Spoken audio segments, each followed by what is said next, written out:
Room number 13 ఒక అంతు చిక్కని మాయా గది. రింకీ క్రైమ్ రిపోర్టర్గా ఒక పత్రిక ఆఫీస్లో పనిచేస్తుంది.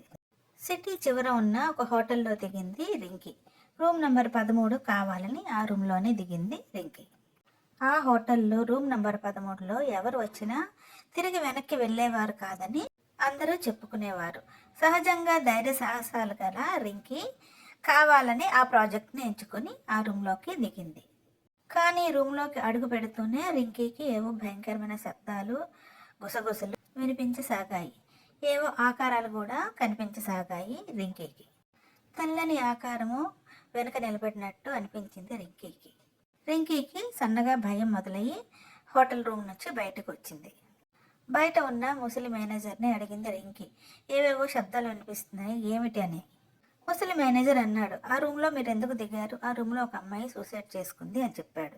రింకీ, నేను రిసెప్షనిస్ట్ని కావాలని ఈ రూమ్ అడిగి తీసుకున్నాను, నాకు ఈ సంగతి తెలియదు కదా అని చెప్పింది ముసలి మేనేజర్తో. ఆ రూమ్లో ఎవరు దిగినా మాయమైపోతున్నారు కాబట్టి ఆ రూమ్ తాళం వేసి ఎవరికి ఇవ్వడం లేదు, మీరు కూడా రూమ్ ఖాళీ చేసి వెంటనే వెళ్ళిపోండి అని చెప్పాడు ముసలి మేనేజరు రింకీతో. రింకీ భయపడుతూనే తిరిగి రూమ్కి వచ్చింది. ధైర్యం కూడగట్టుకొని ఆ గది అంతా వెతికింది. ఒక చోట రింకీకి ఒక డైరీ పాతది కనిపించింది.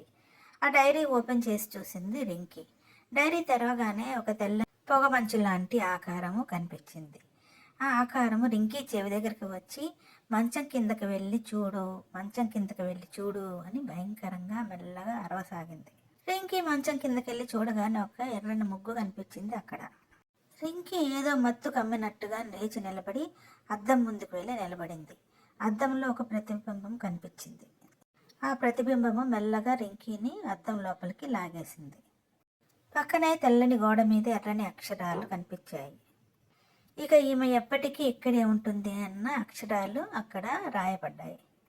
రూమ్ నంబర్ 13లో ఇంకొకరు అదృశ్యమయ్యారు. మళ్ళీ కొన్నాళ్ళకి మరొక అమ్మాయి ఆ హోటల్కి వచ్చి రిసెప్షనిస్ట్తో అడిగింది, నా లక్కీ నంబరు 13, నాకు రూమ్ నంబర్ 13 కావాలి అని.